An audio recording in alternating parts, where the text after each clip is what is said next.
नमस्कार, स्वागत है आपका स्वराज एक्सप्रेस में। मैं हूं आपके साथ सुनील सिंह पौरुष। आप देख रहे हैं छत्तीसगढ़ एक्सप्रेस। छत्तीसगढ़ में भूपेश सरकार ने जनसंपर्क विभाग की संस्था छत्तीसगढ़ संवाद और राज्य औद्योगिक विकास निगम में हुए ई टेंडरिंग घोटाले की जांच का जिम्मा भी आर्थिक अपराध अन्वेषण ब्यूरो यानी कि ईओडब्ल्यू को सौंप दिया है।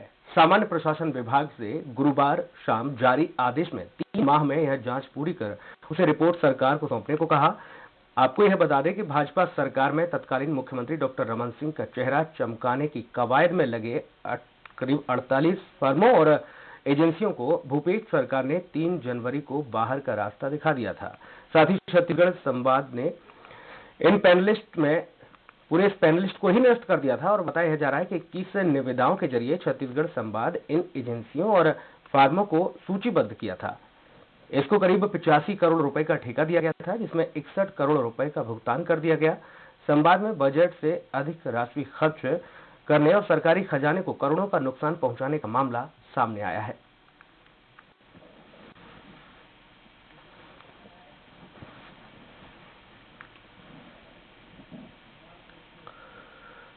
कमल विहार किसी भी लिहाज से बेहतर योजना नहीं की जा सकती है। जी हां, योजना के नाम पर 500 करोड़ रुपए लोन लिए जाने से रायपुर विकास प्राधिकरण की वित्तीय स्थिति बेहतर नहीं रही। ये कहना है आवास एवं पर्यावरण विभाग के मंत्री मोहम्मद अकबर का। जी हां, अकबर ने रायपुर विकास प्राधिकरण के चेयरमैन की जिम्मेदारी भी संभाल ली है। साथ ही आरडीए इन दिनों संकट के दौर से गुजर रहा है। आलम यह है कि यह वित्तीय स्थिति से जूझ रहा है। कई प्रोजेक्ट ऐसे हैं जिसे जोर शोर से शुरू किया गया था, लेकिन बैंकों का ऋण भार अधिक होने और मकान बुक करने वाले हितग्राहियों के लोन की किस्त बैंकों द्वारा रोक दिए जाने की वजह से प्रोजेक्ट ठप पड़ गए। इधर प्राधिकरण के चेयरमैन की जिम्मेदारी संभालने वाले मोहम्मद अकबर ने कहा है कि आरडीए परेशानी में है। हम समीक्षा कर रहे हैं कि कैसे हालात को बेहतर किया जा सके।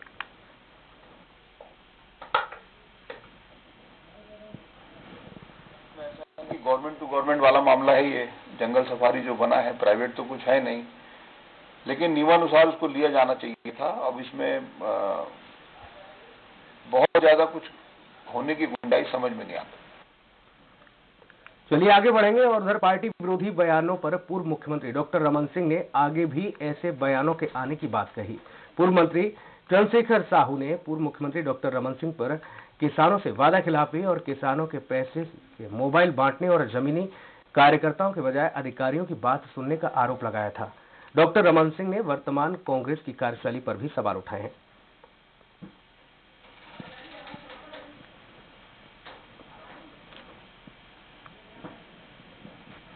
कि जब महाकाल के दर्शन के लिए जा रहे हैं तो छत्तीसगढ़ के विकास, छत्तीसगढ़ की समृद्धि, छत्तीसगढ़ की शांति के लिए जरूर प्रार्थना करें कि हमारा छत्तीसगढ़ तेजी के साथ विकास की दिशा में आगे बढ़े।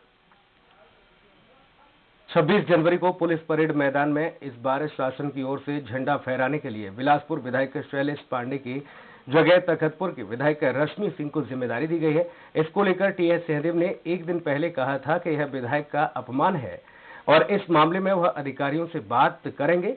और एक दिन पहले अपने बयान से स्वास्थ्य मंत्री पलट गए हैं। उन्होंने कहा है कि यह राष्ट्रीय पर्व का मामला है, लोगों की भावना हो सकती है, लेकिन इसको इश्यू नहीं बनाना चाहिए।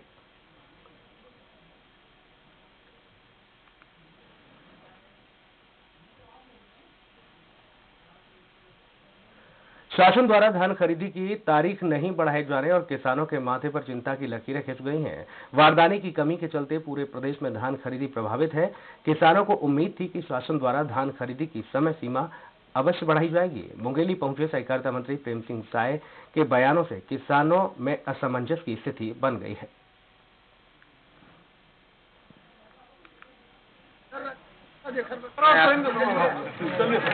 15 साल से इस बात को जोड़ रहे थे कि हमारी सरकार बने, और सरकार जब बनी है तो स्वाभाविक उत्साह रहेगा और आगे भी रहेगा उत्साह। लोकसभा चुनाव तक रहेगा। अब जनता का आशीर्वाद कांग्रेस पार्टी को मिला है, लोकसभा में भी ऐसा आशीर्वाद।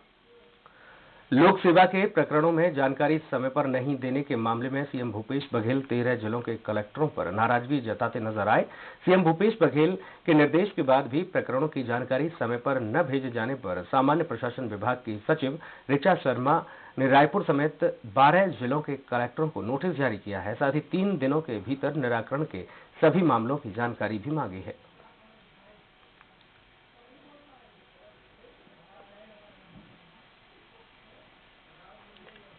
खबर राजनांदगांव से है, जहां पर छत्तीसगढ़ और मध्य प्रदेश सीमा से लगे गातापार थाना क्षेत्र के भावे के जंगल में पुलिस और नक्सलियों के बीच मुठभेड़ हो गई।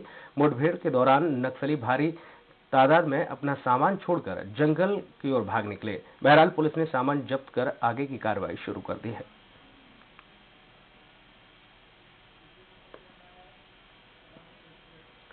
नक्सलियों ने दिन दहाड़े नेशनल हाईवे 63 पर लाल बैनर बांधकर 25 से 31 जनवरी तक भारत बंद का ऐलान किया है। नक्सलियों ने गीदम जगदलपुर मार्ग में बंजारी घाट पर बैनर पोस्टर चस्पा किए हैं। यह केवल सीआरपीएफ कैंप बस्तानार से महज 3 किलोमीटर ही दूरी पर है। इधर मौके पर फोर्स के जवानों ने बैनर पोस्टरों को कब्जे में लेकर एरिया की सर्चिंग शुरू कर दी है। इसके साथ ही आसपास के सभी थानों में हाई अलर्ट जारी कर दिया गया है।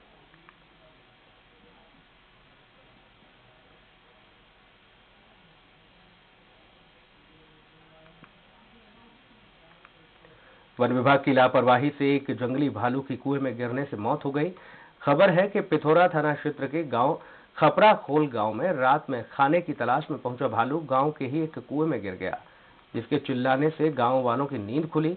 ग्रामीणों के मुताबिक उन्होंने भालू को कुएं में पानी में जिंदा तैरते देखा था। वन विभाग को तत्काल सूचना दी गई, लेकिन जब तक वन विभाग का अमला पहुंच पाता तब तक काफी देर हो चुकी थी और भालू की मौत हो गई।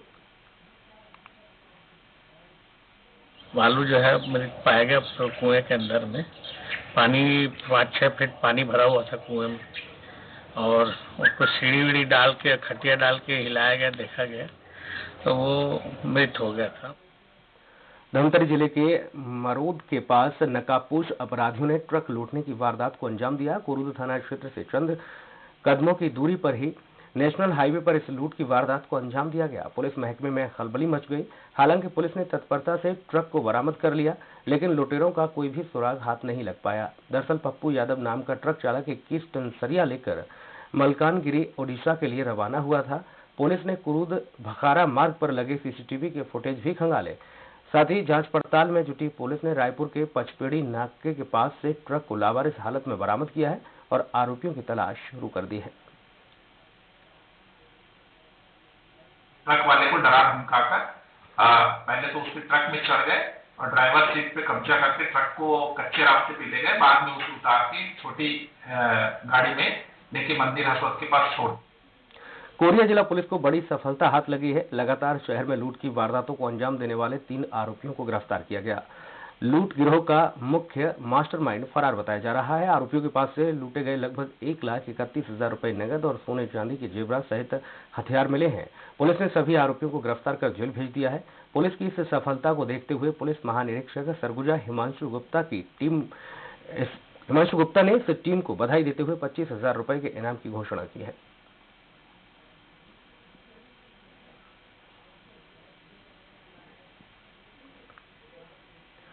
बलौदाबाजार जिले का बेलाईगढ़ में जमीन मामले को लेकर एक देवर ने अपनी भाभी पर लोहे की रॉड से हमला कर दिया। हमला कर वह फरार हो गया। घायल महिला को प्राथमिक उपचार के लिए बिलासपुर भेजा गया, जहां रास्ते में उसकी मौत हो गई। आरोपी देवर ने सरसीवा थाने में सरेंडर कर दिया। लक्ष्मीबाई को रॉड से उनके सिर में मारकर गंभीर रूप से चोट पहुंचाया। इस पर से तत्काल में मौके पर पहुंचा। मौके पर पहुंचकर तत्काल प्रथम FIR मौके में लिया। खबर जांजगीर चांपा से है, जहां एक किसान को अपनी मेहनत की कमाई से हाथ धोना पड़ा। मामला चंद्रपुर थाना क्षेत्र का है, जहां बैंक से अपनी धान बिक्री के 1 लाख रुपए लेकर लौट रहे किसान लोकनाथ देवांगन को रास्ते में गाड़ी उसकी खराब हो गई, जिसके बाद थाने के सामने ठीक करा पाता। उस समय मौका पाकर उठाई गिरोह ने किसान से 1 लाख रुपए और उसकी पासबुक पार कर दी। इस दौरान यह पूरी घटना सीसीटीवी कैमरे में कैद हो गई। बहरहाल पुलिस ने सीसीटीवी फुटेज के आधार पर जांच पड़ताल शुरू कर दी है।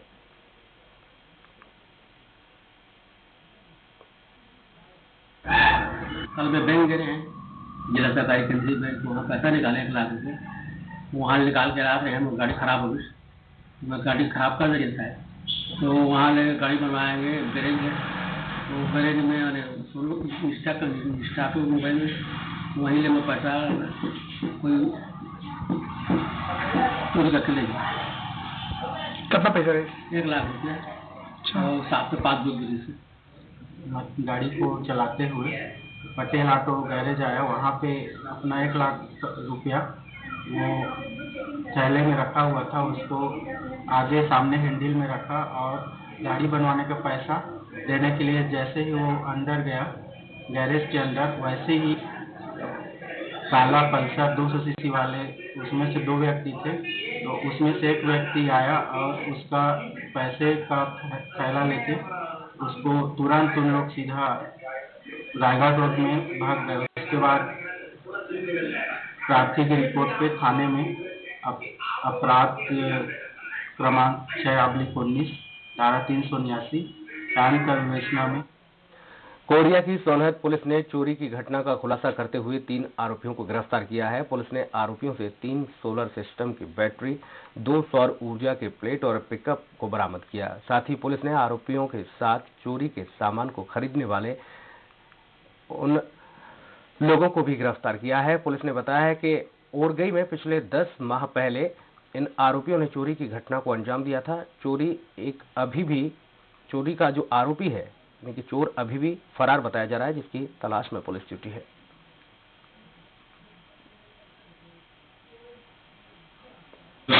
तीनों और बबरा तीनों मिलकर उस गाड़ी गैरेज के गोदाम में रखे 16 पैनल, 2 नग, 3 नग बैटरा और 6 नग LED लाइट चोरी कर ले गए। उसमें से एक पैनल, एक बैटरी को रामगढ़ में आवास खान के पास 10,000 में बेच दिए थे और एक बैटरा को अपने धान में लिए रख सकते।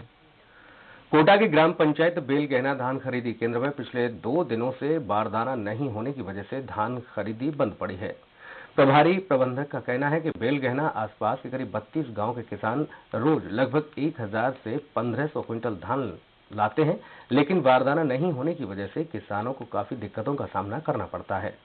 मामले में एसडीएम कीर्तिमान सिंह राठौर ने जानकारी ली तो एसडीएम ने कहा कि मामले की जानकारी दे दी गई है, बारदाने की व्यवस्था कराई जा रही है। बुधवार को नोडल अधिकारी को बताए थे, फूड इंस्पेक्टर को, और शुक्रवार को डीएमओ मैडम को बताए थे इसकी जानकारी कि बारदाना का आवश्यकता है। किसान असंतोष हैं।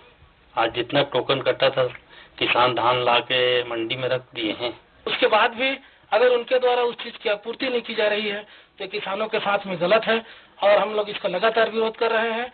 इस संबंध में डीएमओ से, एसडीएम साहब से हमने बात की है, सिर्फ आश्वासन ही मिला है, समाधान नहीं हो पाया है। जगदलपुर में शराबी शिक्षक को स्कूल आना भारी पड़ गया। जब जांच करने के लिए स्कूल पहुंचे समन्वयक ने छात्रों से ही शिक्षक की पिटाई करवा दी। मामला दरभा ब्लॉक के दुरा रूपारा स्कूल का है, जहां पर खीम सिंह कंवर नाम का शिक्षक अक्सर स्कूल में शराब पीकर ही छात्रों को पढ़ाने पहुंचता था और इसी की जांच करने समन्वयक पहुंचे थे। हालांकि इस तरह कानून हाथ में लेने के लिए समन्वयक पर भी सवाल उठ रहे हैं।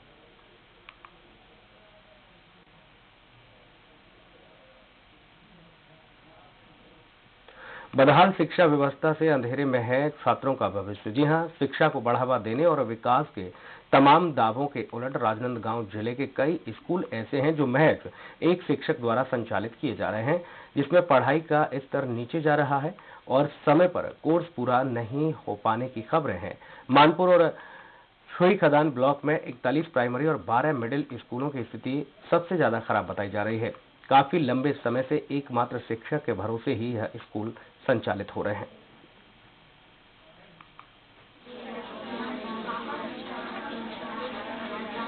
तो हम पूरी कोशिश कर रहे हैं कि जहाँ पर ज्यादा है वहाँ से निकाल कर यहाँ पर भी दूसरा टीचर की दस्त है। यहाँ पर जनरली क्या है, बच्चों की संख्या बहुत ही कम रहती है, लेकिन फिर भी कम से कम 2 टीचर रहना चाहिए, तो इसकी कोशिश हम कर रहे हैं। मुंगेली जिले में मनरेगा में मजदूरी नहीं मिलने से ग्रामीण लोग काम पर जाने से कतराने लगे हैं। मनरेगा में काम करने वाले मजदूरों की संख्या में गिरावट आई है। पंचायत प्रतिनिधियों और रोजगार सहायकों को डोर टू डोर जाकर मजदूर खोजने पड़ रहे हैं और इस बीच राज्य में सरकार बदलने के बाद मनरेगा में काम करने के लिए मजदूरी करने वाले लोगों की अब भीड़ उमड़ रही है। मजदूरी करने वाले लोगों का कहना है कि राज्य में नई सरकार आमजन के हित में जिस तरह से फैसले ले रही है, उससे उम्मीद है कि अब मजदूरी भुगतान भी समय पर हो जाएगा और बड़ी संख्या में लोग अब काम करने के लिए पहुंच रहे हैं।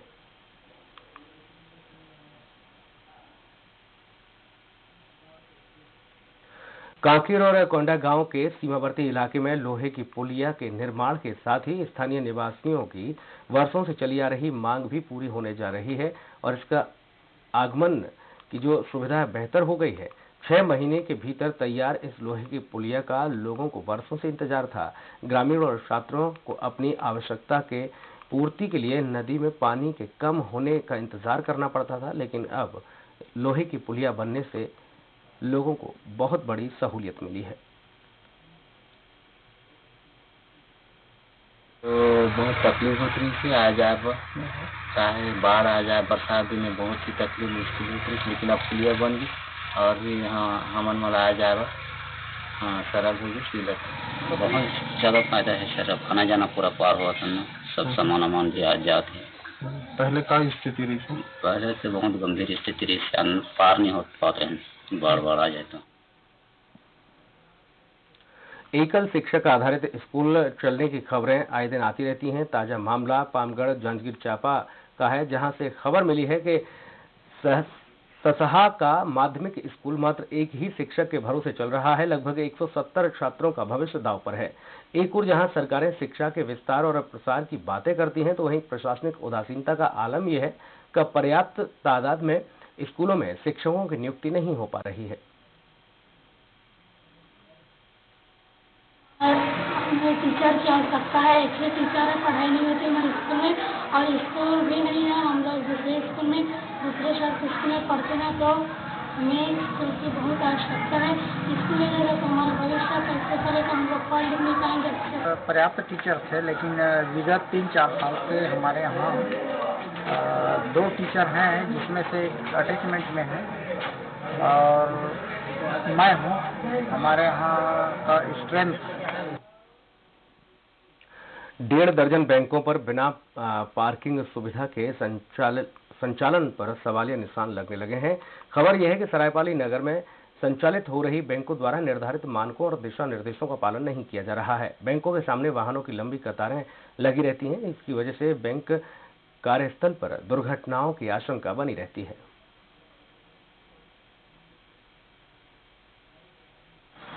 ये क्या है सर, यहाँ के रास्ते से है ना, उसमें पार्किंग की सुविधा नहीं है। अपने गार्ड लोग को सामने नहीं रखते और ये जो एटीएम वाली जो गाड़ियाँ आती हैं, ये देखिए बीच रोड में खड़े करते हैं, साइड में हटने नहीं चाहती। ये देखिए सरायपाली में मेन रोड के ऊपर में बैंकें हैं, यहाँ पार्किंग की व्यवस्था कुछ भी नहीं है। बैंक वाले सुरक्षा के नाम से कुछ भी व्यवस्था नहीं करते हैं, गार्ड रखते हैं, लेकिन मोटरसाइकिल अव्यवस्थित रूप से खड़े होने के कारण एक्सीडेंट होते हैं। कोरिया जिले के चिरमिरी नगर निगम द्वारा आपूर्ति किए जा रहे पानी के दूषित होने की खबरें हैं। बताया जा रहा है कि नगर निगम की पाइपलाइनें लीकेज होने के कारण की वजह से नाली का गंदा पानी लोगों के घरों में पहुंच रहा है, जिसकी वजह से पीलिया, डायरिया, टाइफाइड जैसी गंभीर बीमारियों का खतरा बढ़ गया है। तरह की शिकायतें आती है तो हम अपने अमले से इन व्यवस्थाओं को दुरुस्त करने का काम। बालोद के डोंडी में कलेक्टर ने घोटिया के कन्या आश्रम का निरीक्षण करने के बाद आश्रम की अधीक्षक आर ठाकुर को निलंबित करने के निर्देश दिए। साथ ही निरीक्षण के दौरान कलेक्टर ने आश्रम की छात्राओं से पढ़ाई और भोजन के संबंध में चर्चा की। इस दौरान आश्रम अधीक्षक आर ठाकुर के कन्या आश्रम में नहीं मिलने पर कलेक्टर ने उन्हें निलंबित कर दिया।